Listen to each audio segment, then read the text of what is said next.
প্ৰশ্নটো চাব কি কৈছে 5টা কিনিলে 3টা ফ্ৰী হয়নে 5টা কিনিলে কিন্তু কি হয় 3টা ফ্ৰী হৈ যায় তেন্তে ৰেহাইৰ শতাংশ নিৰ্ণয় কৰিব দিছে হয়নে আমি সকলোৱে ৰেহাই বা ডিসকাউন্ট পাই ভাল পাওঁ হয়নে ঠিক তেনেদৰে কিন্তু কোশ্চনত দিছে যে আপুনি 5টা বস্তু কিনিলে তাৰ লগত কি কৰিলে আপোনাক 3টা ফ্ৰী দিলে এতিয়া আপুনি কিমান পাৰ্সেন্ট আপুনি ৰেহাই পালে কিমান পাৰ্সেন্ট ডিসকাউন্ট পালে হেতু আমাক উলিয়াবলৈ দিছে হয়নে এটো লোৱা জাস্ট এটা ফৰ্মুলা আছে ফৰ্মুলাটো হল আপুনি কেটা ফ্ৰী পালে হয়নে কেটা ফ্ৰী পালে ডিভাইডেড বাই আপোনাৰ মুঠ কেটা হল হয়নে ফ্ৰী আৰু যেটো কিনিলে হেকিটালৈ গুটেইটা মুঠ কিমান হল ইনটু 100 এটো দ্বাৰা আপুনি কি কৰিব পাৰিব আপুনি যিখিনি বস্তু ফ্ৰী পালে সেই ফ্ৰী পোৱাৰ আপুনি শতকৰা বা পাৰ্সেন্টেজ ওলাব পাৰিব জাস্ট আপুনি এটো ফৰ্মুলা জানিব লাগিব হয়নে কি কৈছে 5টা কিনিছে আৰু 3টা ফ্ৰী পাইছে তো মুঠ কেটা হল কবচোন 5টা কিনিছে আৰু 3টা ফ্ৰী পাইছে টোটাল কেটা হল টোটাল 8টা হল মানে মুঠ কেটা হল আমাৰ মুঠ 8 হল আৰু ফ্ৰী কেটা পালে 3টা 3টো ওপৰ লিখিম ইনটু 100 ঠিক আছে ক্যালকুলেট কৰি দিয়ক ডিভাইড কৰিব জানো নে 3টো ভিতৰত আপোনাৰ 8টো ভিতৰত হ'ব 3টো ভিতৰত হ'ব হয়নে পইণ্ট দিয়ক কিমান হল 8 3 যা 24 হয়নে 6 60 8 7 যা 56 40 হয়নে 8 5 যা 40 মানে কি হল আমাৰ 0.375 into 100 যেটা 100 তে ইনটু কৰিম পইণ্ট দুটা রাইট সাইডে গুছি যাব মান কিমান পালো আমি 37.5 হয়নে পিছতে আমি এক্সট্রা 0 দি দিব পাৰো মানে আমাৰ শুদ্ধটো কোনটো হল আমাৰ শুদ্ধটো হল অপচন সি 37.50% ঠিক একাদৰে এই কোশ্চেনটো চাব চাৰিটা কিনিলে দুটা ফ্ৰী তেন্তে ৰেহাইৰ শতাংশ কিমান হ'ব হয়নে বহুতে কোশ্চেনটো চাই লগলে কৈ দিব স্যাৰ চাৰিটা কিনিছে দুটা ফ্ৰী পাইছে 50% আমাৰ কি হয় ডিসকাউন্ট পাই গলো বহুতে কিন্তু এটো উত্তৰ দি থৈ হবে কিন্তু কোশ্চেনটো অলপমান ভাবিব লাগিব হয়নে ফৰ্মুলা মতে কি কয় মুঠ কেটা হল আমাৰ মুঠ কেটা হল চাৰিটা আৰু দুটা মুঠ কেটা হল 6টা হল আৰু ফ্ৰী কেটা বলে দুটা পালে ইনটু কৰি দিয়ক হয়নে এখিনি ডিভাইড কৰক ডিভাইড কৰিব জানো নহয় সকলে কিমান হ'ব 18 মানে 33 পাই থাকিম হয়নে দশমৰ পিছত কি আহি থাকিব আমাৰ 33 আহি থাকিব 0.3333 আহি থাকিব হয়নে ইনটু 100 কিমান হল আমাৰ 33.33% বুজি পাইছেন কথাটো হয়নে চাৰিটা কিনিলে দুটা ফ্ৰী পালে বহুতে কি কৰিব স্যাৰ 50% আমাৰ ডিসকাউন্ট দিছে আমি 50% মাৰ্ক কৰি দি আইছো মানে উত্তৰটো কিন্তু কি হল ফুল হৈ গল হয়নে ফৰ্মুলাটো কি হয় যে ফ্ৰী বাই মুঠ কিমানটা ফ্ৰী পালে ডিভাইডেড বাই কিমানটা মুঠ হল ইনটু 100 ঠিক আছে ঠিক একেদৰে মই যদি কও 8টা কিনিলে দুটা ফ্ৰী পায় হয়নে তেন্তে ৰেহাইৰ শতাংশ কিমান হ'ব এটো আপুনি কমেন্ট কৰি জনাব এনে ধৰণৰ প্ৰশ্ন প্ৰায়ভাগ এক্সামতে আহি থকা দেখা যায় হয়নে কি কৈছে আমাক 6 to the power x is equal to x to the power 18 হলে x ৰ মান কিমান হ'ব হেতু আমাক উলিয়াবলৈ দিছে হয়নে ভালকে মন কৰিব যেতিয়া আমাক x ৰ মান উলাব লাগে আমি কি কৰো সদায় x বোৰক এটা সাইডত কৰো আৰু যিবোৰ কনস্ট্যান্ট থাকে কনস্ট্যান্ট বোৰক আমি এটা সাইড কৰো তেতিয়া আমাৰ কি হয় x ৰ মান উলাই যায় হয়নে কিন্তু এই কোশ্চেনটো চাব এপিনিও x আছে এপিনিও x আছে হয়নে ইয়াৰ x কি আছে আমাৰ কত আছে পাৱাৰত আছে আৰু ইয়াৰ x টো কত আছে আমাৰ বেছত আছে হয়নে আমি কি কৰিব লাগিব x বোৰক এটা সাইডত কৰিম আৰু ধ্ৰুবক বোৰক এটা সাইডত কৰিম কেনে কৰিব লাগে চাও এটা চাব এই x টো আমি আতৰাব কানে হয়নে কি কৰিব লাগিব আমি ইয়াৰ পাৱাৰত কি দিম আমি ইয়াৰ পাৱাৰত 6 to the power x ৰ ওপৰত পাৱাৰ দিম কি পাৱাৰ দিম 1/x হয়নে এপিনি যি কৰিব ৰাইট সাইডৰ হেপিনি একে বস্তুই কৰিব লাগিব সমীকৰণ এটাৰ বাওফালে যদি আপুনি 2 মাইনাস কৰে হোফালে 2 মাইনাস কৰিব লাগিব বাওফালে যদি 3 প্লাস কৰে হোফালেও 3 প্লাস কৰিব লাগিব হয়নে বাওফালে যদি স্কয়াৰ কৰে হোফালেও স্কয়াৰ কৰিব লাগিব হয়নে মই বাওফালে কি কৰিলো 1/x কি কৰিলো পাৱাৰত দিলো হোফালেও কি কৰিম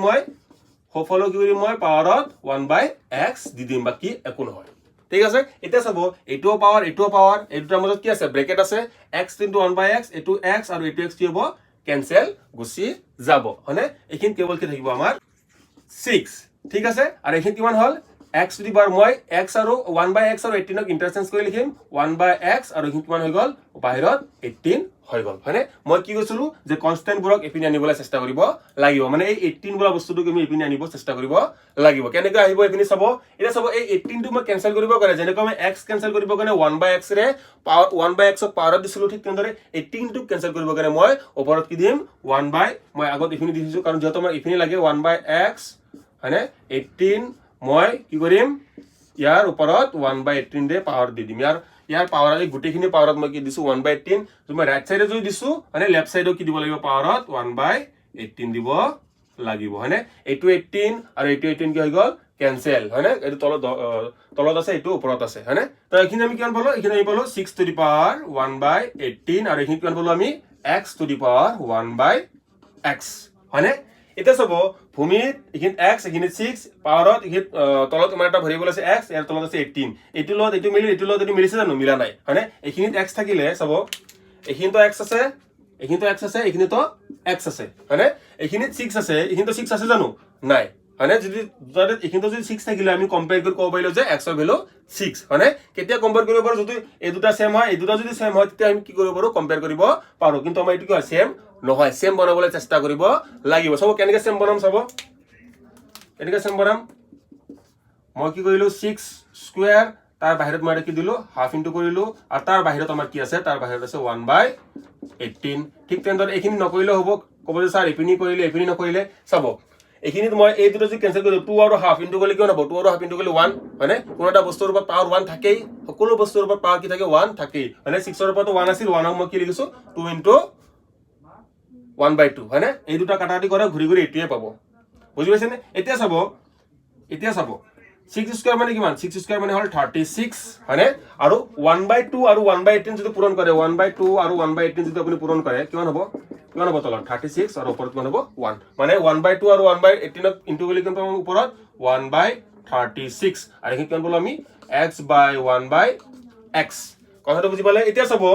এতিয়া বস্তুটো চাওক যে ইয়াৰ ভূমিত কিমান আছে x আৰু ইয়াৰ পাৱাৰৰ যেটো আমাৰ ভগ্নাংশ আছে ভগ্নাংশৰ হৰত আছে x ঠিক তেনেদৰে ইয়াৰ ভূমিত 36 আছে ইয়াৰ পাৱাৰৰ যেটো আমাৰ ভগ্নাংশ আছে ভগ্নাংশৰ হৰত কি আছে 36 মানে দুটাৰ কি হল সেম দেখা হৈছে হয়নে এতিয়া আমি এই দুটা কম্পেয়াৰ কৰি ক'ব পাৰো এই দুটা কম্পেয়াৰ কৰি ক'ব পাৰো যে x সমান আমাৰ কিমান হ'ব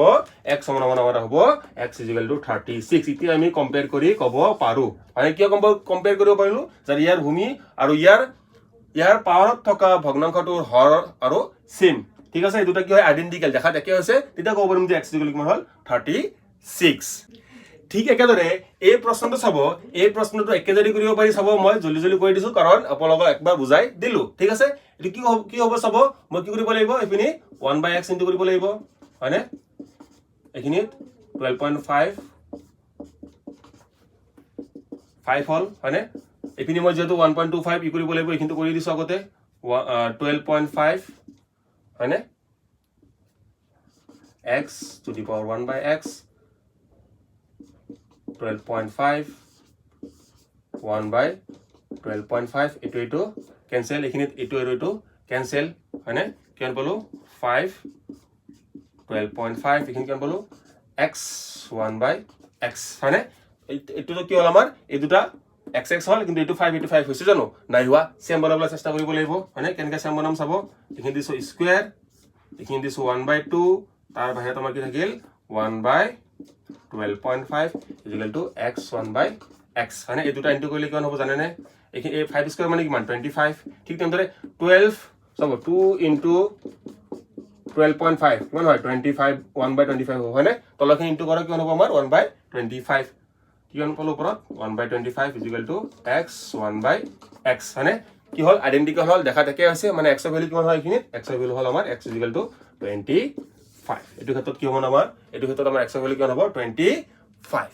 ঠিক একেদৰে এই প্ৰশ্নটো 3 to the power x = x to the power 9 হলে x ৰ মান কিমান হ'ব এটো আপুনি কমেন্ট কৰি জনাব